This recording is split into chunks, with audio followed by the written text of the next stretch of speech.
नमस्कार, आप देख रहे हैं खबर आज का। इस पहले अभी आपसे थोड़ी देर पहले आपको हमने काफ़ी इंट्रो दिखाई, हमने आपको उसमें दिखाया कि कैसे हम पाकिस्तान के लिए निकले हैं। आप सभी को बताएंगे आज 14 अगस्त है, कल 15 अगस्त है, यानी कि कल स्वतंत्रता दिवस है। बहुत ही पावन दिन हमारे पूरे देशवासियों के लिए। 14 अगस्त पाकिस्तानियों के लिए एक पावन दिन उनके लिए होगा। और इसी संदर्भ में आपको बताना चाहेंगे कि हमारे देश में पूरे राज्य भर, पूरे हर एक ज़िले में आज़ादी का 75वां अमृत महोत्सव मनाया जा रहा है। और इसी खुशी में हम भी इस उमंग में भीड़ पड़े हैं और हम भी लगातार आप सभी के सामने आज़ादी का 75वां अमृतोत्सव महोत्सव के उपलक्ष्य में जहाँ जहाँ भी जैसे भी कार्यक्रम हो रही है, लगातार आप सभी के सामने लेकर जुड़ रहे हैं। आज अभी इस वक्त अगर हम बात करें तो अभी इस वक्त हम इंडिया में खड़े हैं। अभी से थोड़े से आगे अगर हम जाएंगे तो वहाँ पर पाकिस्तान है। आप सोच रहे होंगे कि हम लोग इतने जल्दी पाकिस्तान के आसपास के बॉर्डर में कैसे पहुंच गए और यहाँ पर कोई सिक्योरिटी क्यों नहीं है। तो आपको बताना चाहेंगे कि यहाँ पर ना कोई वीज़ा लगता है, ना कोई पासपोर्ट लगता है और ना ही यहाँ पर कोई एसएसबी या बीएसएफ है। हम आसानी से वहाँ पे जाना ना कर सकते हैं। और कैसे हम पाकिस्तान में आपको ले जाएंगे आज और दिखाएँगे, क्योंकि पाकिस्तान सुनने से ही आपके मन में आता है यार, एक ऐसा मुल्क जहाँ पर हमेशा इंडिया और पाकिस्तान के बीच में एक कहीं ना कहीं दिक्कत भरी नज़रों से हम देखते हैं। मैंने आपको कहा तो वाकई आपको पाकिस्तान लेकर जाएंगे। और अभी इस वक्त हम बताएंगे कि अभी हम ठीक पाकिस्तान से मुश्किल से 200 या 300 मीटर आगे खड़े हैं। मैं हूँ और प्रशांत सर हैं यहाँ पर। सर अभी हम थोड़ी देर में अभी तो हम इंडिया में खड़े हैं, थोड़ी देर बाद हम पाकिस्तान में होंगे। 14 अगस्त से आज पाकिस्तान आज़ाद हुआ था और 15 अगस्त को हमारा देश, तो पाकिस्तान हम लेके चलते हमारे दर्शकों को। क्या कहेंगे आप? जी, और एक चीज़ भी आपको इन्फॉर्मेशन देना चाहूँगा। मेरा जन्म भी इसी जगह में हुआ है ना, यहीं पे जगह हुआ है। और मेरे जहाँ पे जन्मस्थल है उससे कुछ ही दूर में पाकिस्तान है। तो ये जो पाकिस्तान है, किस टाइप से वहाँ पे रहते हैं, भारत के अंदर ही जो पाकिस्तान बसा हुआ है, वहाँ के लोग कैसे हैं, किस तरह से गुजारे करते हैं, उनका रोज़ का दिन कैसे चलता है, इंडिया में किस तरह से आते हैं, है ना, इंडियन लोगों से उनका मुलाकात क्या है, रिश्ता क्या है, ये सब हम जानेंगे। फ़िलहाल अभी हम लोग निकल रहे हैं पाकिस्तान की तरफ। तो आगे वो रास्ता है, आप देखिए जो रास्ता है वो आगे रास्ता। यहाँ से हम पाकिस्तान की तरफ घुसेंगे। आपको हम आगे की चीज़ों के साथ पाकिस्तान में पहुँचने के बाद आप सभी से वापस से जुड़ते हैं। फ़िलहाल देखिए पाकिस्तान जाने का रास्ता। कहाँ छ यो पाकिस्तान कहाँ है? पाकिस्तान कता छ? हम लोग पाकिस्तान जा रहे हैं। पाकिस्तान का रास्ता कहाँ है? आप आ रहे पाकिस्तान भनेर छ नि, कहाँ हो? पाकिस्तान यहाँ हो पाकिस्तान। अच्छा, अभी हम लोग पाकिस्तान के लिए हैं। आप अभी पाकिस्तान से आ रहे हैं ना? हाँ जी जी। तो ये पाकिस्तान जाने का रास्ता कहाँ से? ये जगह रास्ता बता, हल्का सा रास्ता बता दीजिए ना, वो कहाँ है पाकिस्तान जाने का रास्ता? रास्ता बाटो यही हो? पास है लैर उस पार में है ना? जी ठीक है। अभी पाकिस्तान के लोग सब ठीक ठाक हैं? जी। चलिए, कहाँ जा रहे हैं अभी आप? रीता काम करने? जी। आपका नाम रीता है? जी। अरे वाह, चलिए ठीक है। पाकिस्तान से आ रहे हैं। अब देख पाकिस्तान से अभी हम पाकिस्तान के ठीक यहाँ पर इस मोड़ पर पहुँचे हैं। अब ये नदी पार करने के बाद ही आपको पाकिस्तान हम दिखा पाएंगे। प्रशांत सर जी यहाँ पर हैं। प्रशांत सर बताइए, ये क्या है यहाँ पर, कहाँ से कहाँ क्या कुछ? नदी है। अभी जो नदी पार करने के बाद में जो आप दिख रहे हैं, जितने भी घर हैं वो सारे पाकिस्तान है। और थोड़े यहाँ पे फेंसिंग भी देख सकते हैं आप, फेंसिंग भी लगा के रखे हैं। और यहीं से नीचे ये जो गली, मतलब जो नदी क्रॉस करना पड़ता है, क्रॉस करने के बाद हम लोग पाकिस्तान पहुँच रहे हैं। आप देख सकते हैं यहाँ पे कोई भी सिक्योरिटी या कोई ऐसा चेक या कुछ भी नहीं है। हम इजीली पाकिस्तान जा सक रहे हैं। तो चलिए पाकिस्तान की तरफ हम आगे बढ़ते चल रहे हैं। और प्रशांत सर आगे आगे, मैं उनके पीछे हूँ। मेरे पीछे कैमरा पर्सन राजा जी हैं और हम लोग आगे बढ़ रहे हैं। ये देखिए पाकिस्तान के ठीक बीचों बीच हम अभी पार कर रहे हैं और पहुँच जाएंगे यहाँ पर। ये रहा पाकिस्तान के बीच में, इंडिया और पाकिस्तान के बीच में था। रुकते हैं, हमारे कैमरामैन से कहेंगे देखिए उस तरफ देखिए पूरा नदी ही नदी है। और इस तरफ भी, इस तरफ देखिए उस तरफ, इस तरफ अभी, या इस तरह इस साइड हम दिखाना चाहेंगे। ये हमारे ठीक पीछे अभी पाकिस्तान है। ठीक दूसरे तरफ आपको हम दिखाना चाहेंगे, दूसरे तरफ वो रहा देखिए इंडिया है और ये बहती नदी इसका बॉर्डर है। और अब हम आगे चलते हैं उस गांव की तरफ, पाकिस्तान गांव की तरफ। और यहाँ पर 14 अगस्त के दिन यहाँ पर कुछ भी नहीं सेलिब्रेशन किया जाएगा, ना ही कोई जश्न मनाया जाएगा, बल्कि 15 अगस्त को ही यहाँ पर जश्न जो है वो मनाया जाएगा। और यहाँ के लोगों को बड़े ही उम्मीद के साथ वो वापस एक सपना देखेंगे। दिखाना चाहेंगे पाकिस्तान एंट्री होती हुई चर्च।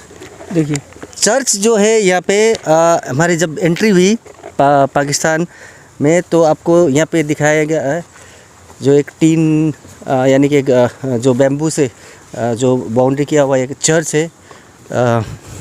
और देख रहे घर में जितने भी घर है सारे ये आपका नाम? मेरा नाम अवंतिका मुंडा। अवंतिका। तो हम जैसे एंट्री किए, हर कोई बोल रहे थे कि ये गांव का नाम पाकिस्तान है ना? अभी सुने होंगे मतलब, है ना? हाँ। तो क्यों पाकिस्तान, क्यों ऐसा नाम दिया गया है? पता नहीं, कभी कभी तो बोलते हैं कि यहाँ पे लड़ाइयाँ होती रहती है इसलिए पाकिस्तान बोलते हैं। हमें तो बिल्कुल अच्छा नहीं लगता जब कोई पाकिस्तान बोलता है गांव का, हमें बिल्कुल अच्छा नहीं लगता। तब हम बोलते हैं कि मत बोलो। अच्छा, हम विरोध भी करते हैं कि मत बोलो। मतलब झगड़ा, मतलब इन सेंस के गांव के अंदर झगड़ा होता है? नहीं, बस छोटा मोटा लड़ाई होती है ना बात बात में। अच्छा, तब तो ये नाम किसने, आपने कहाँ से सुना कि नाम किसने रखा होगा या कब नहीं, से? मुझे ऐसे नहीं पता इसके बारे में। लेकिन पाकिस्तानी बोलते हैं। हाँ। अब जैसे गाड़ी में कोई हमने सुना है कि नक्सलबड़ी से कोई आता है तो पाकिस्तान मोड़ नहीं, बता नो देना। नो, है? पाकिस्तान नहीं, उनको नहीं पता होता है। अच्छा। मतलब जो लोहागढ़ में उनको ही पता है, बाहर के किसी को नहीं पता। बाहर को नहीं पता है। तो यहाँ पर देख सकते हैं हमारे साथ एक बुनू है। क्या नाम है बुनू आपका? अवंतिका मुंडा। अवंतिका मुंडा जी। कितना साल से आप इस एरिया में रहते हैं? बचपन से ही बचपन से यहीं पे ही। पैदा हुए। अच्छा, मुझे एक चीज़ बताइएगा, यहाँ पर जिस गांव में अभी हम मौजूद हैं, क्योंकि हमारे साथ काफ़ी दर्शक इस वक्त हमारे साथ जुड़े हुए हैं, हम अभी लोहागढ़ के आसपास हैं और यहाँ पर हमने देखा कि इस गांव को अलग नज़रिए से देखा जाता है। यहाँ पे लोग इस गांव को पाकिस्तान बोल के संबोधित करते हैं। हमारे दर्शकों का भी एक सस्पेंस बन गया था कि आखिर पाकिस्तान में हम कैसे पहुँच गए हैं, कैसे पाकिस्तान के लोग होंगे। उनको लगा कि चलो पाकिस्तान के लोगों को दिखाएंगे, हालांकि आप पाकिस्तानी नहीं हैं। इस गाँव को पाकिस्तानी या पाकिस्तान कहा जाता है। कुछ कहा पता है कि क्यों पाकिस्तान कहा जाता था? नहीं, हमें तो ज़्यादा कुछ नहीं पता। जब से पैदा हुए, जब से सुना, तब से ही पाकिस्तान पाकिस्तान बोलते हैं। ज़्यादा लोगों को नहीं पता, यहीं के लोग बोलते हैं ऐसे ही। तो आपको कैसे लगता है कोई पाकिस्तान? नहीं, अच्छा नहीं लगता जब कोई बोलता है पाकिस्तान, तो हमें अच्छा नहीं लगता। हम बोलते हैं पाकिस्तान मत बोला करो, बिचलैन बोला करो, क्योंकि ये गांव बीच में पड़ता है, तो हम बोलते हैं कि बिचलैन बोला करो। जी। अच्छा, यहाँ पर एक यहाँ के बासिंदा होने के नाते यहाँ पर कितने लोगों की संख्या होगी, जनसंख्या होगी, कुछ आइडिया है आपको? नहीं, यहाँ पे 22 या 23 घर है, वो तो पता है, पर हर परिवार में 5 या 5 से ज़्यादा, मतलब 20-25 परिवार यहाँ पर रहते हैं। यहाँ पर कहा जाता है कि डेवलपमेंट के नाम पर यहाँ पर आप लोगों को काफ़ी गुमराह किया जाता है। आज तक कोई बहुत बड़ा डेवलपमेंट नहीं दिखा। इस गांव को कनेक्शन करने के लिए कोई भी रास्ता या पुलिया नहीं है। हाँ, अभी तक तो नहीं। जब से हम देख रहे हैं अभी तक तो कोई, सब बोलते हैं कि बन जाएगा, इसको वोट दो, उसको वोट दो, बन जाएगा, पर अभी तक बना नहीं है। जी। तो किस तरीके से इस चीज़ों को आप लोग लेकर चलते हो, देखते हो? हम लोग चाहते तो है बन जाए, मतलब कोई बोलता है कि अगर हम बना देंगे तो हम कोशिश करते हैं कि जल्दी से जल्दी बन जाए, तो हम उनको सपोर्ट भी करते हैं। जी। बहुत बहुत शुक्रिया हमारे साथ जुड़ने के लिए। दोस्तों, हम आपको बताना चाहेंगे कि ये जो गांव है, इस गांव में सरकारी सुविधा नहीं मिलने की वजह से प्रॉपर तरीके से यहाँ पर जो भी गांव के अंदर प्रवेश करने के लिए कोई एक रास्ता हो या उनकी सेफ्टी की कोई व्यवस्था हो, ऐसी कोई व्यवस्था जो है यहाँ पर ख़ास तौर पर नहीं दी गई है। थोड़ी बहुत अगर व्यवस्था की अगर हम बात करें तो नाला यहाँ पर आपको देखने को मिलेगा, आपको यहाँ पर स्ट्रीट लाइट देखने को मिलेगी। लेकिन इस गांव में प्रवेश, क्योंकि किसी भी घर हो या किसी भी एरिया हो, किसी भी गांव हो, वहाँ पे सबसे मेन होता है प्रवेश द्वार, जहाँ से आप प्रवेश करते हैं। और यहाँ पर प्रवेश द्वार बोल के ऐसा कुछ नहीं है। ये जो एरिया है पूरी तरीके से एक घूमती हुई एक नदी के पास है, जो कि फ़िलहाल नदी जो है वो सूख चुकी है। इस वजह से यहाँ पर आना जाना आसानी से फ़िलहाल अभी हो पा रहा है। लेकिन जब भी बारिश की सीज़न होती है तो यहाँ के लोगों को एक बहुत बड़ा दिक्कत झेलना पड़ता है। हालांकि संडे है, यहाँ पर हम यहाँ पर पहुँचे हैं और यहाँ पर जो है काफ़ी जो स्थिति में जो लोग रहते हैं उस स्थिति को दिखाने में थोड़ी सी हमें आसानी हो सकती है। तो यहाँ पर हम यहाँ के कुछ लोगों से बात करेंगे और किस तरीके से इस एरिया को पाकिस्तान बोलकर संबोधित किया जाता है वो हम आप सभी को देखना और दिखाना चाहेंगे। तो हम यहाँ पर अभी इस वक्त काफ़ी लंबे समय से जुड़े हुए हैं और लगातार लोगों से बातचीत चल रही है। इसी दौरान हमारे साथ यहाँ के जो एक बहुत पुराने व्यापारी हैं वो यहाँ पर अभी हमारे सामने, उनसे मुलाकात हो रही है, उनसे हम बात करेंगे। प्रशांत सर, जिस तरीके से बाकी लोगों से जानकारी इकट्ठा की हमने, जो नदी का जो बहाव है उससे कटा हुआ एक तट है, जिसके वजह से लोगों को आना जाना का काफ़ी दिक्कत होता है, जिस वजह से यहाँ के लोगों को इस एरिया का नाम पाकिस्तान रखने पर मजबूर होना पड़ा, क्योंकि सरकारी सुविधा जो है लोगों का ही मानना है कि क्या हम लोग पाकिस्तान में रहते जो हमारा डेवलपमेंट नहीं होता है। यहाँ के लोगों को फीलिंग है कि हम क्या पाकिस्तान वाले हैं जो हमारे यहाँ पे कुछ डेवलपमेंट नहीं है, ना एक पुल है, ना आने जाने का रास्ता। उन्होंने जैसे बोला कि 1 किलोमीटर दूर एक नमक खरीदने के लिए 1 किलोमीटर दूर जाना पड़ता है, जबकि पास ही में है दुकान। तो उनसे ही बात कर लेते कि सर क्या परिचय है आपका? सर क्या नाम है आपका? मेरा परशुराम राय। परशुराम सर आप कितने वर्षों से यहाँ पे रह रहे हैं? मैं तो हो गया 52 बरस। जी, 52 इस पूरे 52 वर्ष के अंतराल में आपने यहाँ पर यहाँ के लोगों को किस किस तकलीफ़ों के साथ देखा? मैंने तो देखा यहाँ पर बहुत से तकलीफ देखा। बेचारा लोग कुछ अभी तक कुछ परिवर्तन नहीं हो रहा है। इतना सरकार बदल गया लेकिन यहाँ का गांव बदली नहीं हुआ है। जैसा का तैसा ही झोपड़ी में तकलीफ है, रात दिन तकलीफ में बैठता है। खाना पीना वैसे ही तकलीफ, रहना भी तकलीफ। इधर हाथी आता है तो उधर नदी आता है, तो हर एक किस्म का तकलीफ से बेचारा लोग गुजर रहा है। जी सर, एक चीज़ जानना चाहेंगे कि इस जो एरिया के लोहागढ़ के आसपास ये एरिया पड़ता है और बीच लाइन बोलते हैं, एक नीचे लाइन है, एक अपर लाइन है और ये बीच लाइन है। तो इस बीच लाइन को तो लोग ऐसे कागज़ पत्थर पर बीच लाइन और लोहागढ़ लिखते हैं, लेकिन यहाँ के लोगों के मानसिकता पर बैठ गया कि ये कि पाकिस्तान एरिया है, क्योंकि आसपास के लोगों को जब बोलते हैं कि कहाँ जाना है पाकिस्तान बोलने से आसानी से इस एरिया पर लेकर आते हैं। तो क्या लगता है सर, ये जो नाम पाकिस्तान इस गाँव का पड़ गया और क्या क्या वजह होगा इस नाम को पढ़ने पर? यहाँ पर ऐसे पाकिस्तान रखा गया कि यहाँ का एक तो नदी से छका हुआ है, गांव मैंने छका हुआ है, अलग कर दिया लोहागढ़ से। तो दूसरा नंबर में यहाँ का आदमी लोग का थोड़ा दिमाग नहीं आता है। जो बोल देता है वही ला चल जाता है, माने और क्या करना है क्या नहीं करना है वो सोचता नहीं है। माने जो बोलता है उसे में चलता है, इसीलिए उन लोग को दिमाग को सेंस नहीं हुआ है पहले से अभी तक ले। जी अच्छा सर, एक चीज़ जानना चाहेंगे, इतने लंबे से, जैसे आपने कहा कि आप 52-55 वर्ष से आप यहाँ पे रह रहे हैं, काफ़ी सारे यहाँ पे कुछ लगभग 20-25 परिवार यहाँ पर रहता है। पहले और भी परिवार की संख्या थी, लेकिन वो धीरे धीरे वो नदी के उस पार शिफ्ट हो गए और यहाँ पे जो है अभी भी आदिवासी समुदाय के लगभग लोग यहाँ पर ज़्यादातर बसबास कर रहे हैं। सर क्या लग रहा है आपको, क्या इनको जानबूझ के पिछड़े जगह पे रख दिया गया है या फिर क्या लगता है क्यों उनके लिए गांव में घुसने के लिए कोई रास्ता नहीं बनता? यहाँ पर आप देखता है नेता लोग को तो कितने जन आए हैं, मैंने बोल दिया कितने डिमांड भी किया है। यहाँ का लिए बहुत पुराना एक तो असुविधा हो रहा है, यहाँ के लिए छोटा सा एक तो पुल बना दीजिए बोल के घिसिंग का पाला में भी बोला, बीमल का में पाला में भी बोला। वह आया अभी परिस्थिति की, उसको भी पहले हम लोग जब यहाँ पर लोहागढ़ में कदम रखा उस दिन हम लोग लिख के प्रस्ताव किया है कि 20 लाइन पाकिस्तान के लिए एक तो पुल का बहुत ज़रूरत है बोल के उसको परेश को वहाँ मीटिंग करके यहाँ पर ले आके हम लोग गांव छापा मार के ढुकाया। अब क्या बोलता है, हम कर देंगे तो बोला है। जी सर, कहा जाता है कि एक बेहतर देश के विकास के लिए शिक्षा बहुत ज़रूरी है और एक इस गांव की अगर हम बात करें तो यहाँ पे आपको लगता भी है कि शिक्षा की कमी हो रही है, सिर्फ़ और सिर्फ ये जो रास्ता नहीं है इस वजह से लोग बाहर जाकर पढ़ नहीं पा रहे हैं। क्या लगता है देश का भविष्य कितना ज़्यादा पीछे हो रहा है यहाँ के लोगों के लिए? यहाँ पर ऐसे है, माने यहाँ का माने ऐसा है, यहाँ का थोड़ा समाज थोड़ा सा दिमाग नहीं दे रहा है कि ऐसा चलना पड़ेगा वैसा चलना नहीं पड़ेगा बोल के कोई भी नहीं बोलता है। हाँ, यहाँ का जो चलता है चलते रहो, कोई आउट दिमाग में ही नहीं बोलता है, नहीं सिखाता है, इसीलिए भी हो।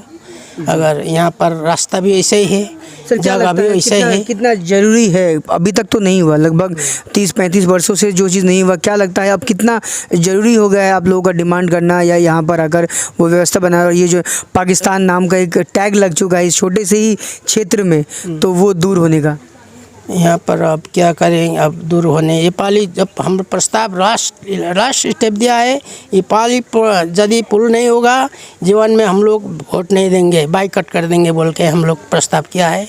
अब क्या करता है, वो तो करेगा बोला है। हम लोग पूरा डिमांड किया है, लोहागढ़ में 4-4.5 किलोमीटर रास्ता और मंजा नदी में एक ठो पुल, वो बोलता है 4 करोड़ का पुल भी हो गया, उधर हो गया, इधर 4.5 किलोमीटर रास्ता भी हो गया, ये पुल भी हो गया बोल के अभी सुनाई देता है, लेकिन करता नहीं, करता है कि नहीं करता है। सुनाई दे रही है अभी यही जब ये वोट के समय वोट से इधर। जी बहुत बहुत शुक्रिया सर, हमारे साथ जुड़े थे, हमारे दर्शकों को काफ़ी जानकारी आपने इस पाकिस्तान के लिए बोला है। हालांकि हमारे देश में, हमारे राज्य में, हमारे शहर सिलीगुड़ी के आसपास ये क्षेत्र है और यहाँ पर सर प्रशांत सर काफ़ी कुछ जानकारी है सर ने दिया। और ओवरऑल क्या कहना चाहेंगे प्रशासन के लिए, यहाँ के डेवलपमेंट के लिए? और ये जो टैग लग गया है पाकिस्तान का इंडिया के अंदर होकर भी यहाँ के लोगों के अंदर एक प्रशासन या गवर्नमेंट के द्वारा सुविधा नहीं देने की वजह से जो अंदर में दुख है, क्या बोलेंगे? स्वाभाविक है दुख तो क्योंकि अभी हम लोग 75वां जो है इंडिपेंडेंस वर्षगांठ मना रहे हैं और वैसी स्थिति में ऐसे गांव हैं जहां की एक छोटी सी पुल भी नहीं बन पा रही, एक रास्ता भी नहीं है, चारों तरफ जो है आप देखेंगे इनको अगर इमरजेंसी अगर रात को कुछ अगर ज़रूरत हो या कुछ भी चीज़ों का सामान का ज़रूरत हो तो ये रास्ता जो बगान के रास्ते वो भी वहाँ पे उनको डर रहता है कि तेंदुए के डर रहते हैं, जानवर जंगली जानवर का डर रहते हैं। तो इस स्थिति में इन लोग यहाँ पे रह रहे हैं और यहाँ पे लोगों का एक स्वाभाविक गुस्सा होना या तो उनके राजवी है और उन्होंने यही इसीलिए मुझे लगता है कि उनका ये सोच है कि भारत में रहते हुए हमारे यहाँ पे कुछ डेवलपमेंट नहीं हो रहा है तो हम क्या पाकिस्तान में रह रहे हैं क्या, तो इसी वजह से ये नाम भी पड़ा है। तो मैं यही कहना चाहूँगा कि अगर इस जगह को सही टाइम में इनको कुछ एक पुल या अल्टरनेटिव कुछ ना कुछ अरेंजमेंट या तो एक बेली ब्रिज भी अगर ना बना दे तो फ्यूचर में इनका एग्रेसिव मूवमेंट हो सकता है। जैसे उन्होंने कहा कि हम वोट बाइकआउट करेंगे और भी कुछ इस तरह की जो स्थितियाँ आ सकती है। जी, तो ओवरऑल सभी दर्शकों को बहुत बहुत धन्यवाद करना चाहेंगे, लंबे समय से हमारे साथ जुड़े हुए हैं। बस एक स्पेशल स्टोरी था आज का, भारत के 75वां वर्षगांठ मनाने के अंतराल में किस तरीके से अब भी हमारे देश के अंदर क्या क्या अभी कमियां रह चुकी है, क्या क्या चीज़ें जो हैं अब भी होना बाकी है। देश के कोने कोने से विकास का मिसाल देते हुए आज़ादी का 75वां अमृत महोत्सव तो देश मना रहा है, लेकिन अब भी बहुत सारी चीज़ों पर ध्यान देना बहुत ज़रूरी है। ये काम सिर्फ केंद्र सरकार का नहीं, राज्य सरकार का भी है और राज्य सरकार के साथ साथ स्थानीय जो प्रशासन है उनकी भी है। इतने लंबे समय से इनका इस्तेमाल किया जा रहा है वोट बैंक के तौर पर, लेकिन सुविधा नहीं दी जा रही है। उम्मीद करते हैं आज़ादी के 75वें अमृत महोत्सव के समय मनाते हुए देश के हर कोने पे बेहतर विकास होगा। इसी आशा के साथ आप सभी का खबर आजकल देखने के लिए बहुत बहुत धन्यवाद करते हैं। कैमरामैन राजा के साथ आप सभी का धन्यवाद करना चाहेंगे। साथ साथ ये कहना चाहेंगे कि बिल्कुल देश का झंडा झुकने ना दे, देश के झंडे को लहराते रहें। और आप सभी को खबर आजकल की पूरी टीम की तरफ से स्वतंत्रता दिवस की, आज़ादी के 75वां वर्षगांठ मनाने के साथ साथ आप सभी को स्वतंत्रता दिवस की ढेर सारी शुभकामनाएं। जय हिंद।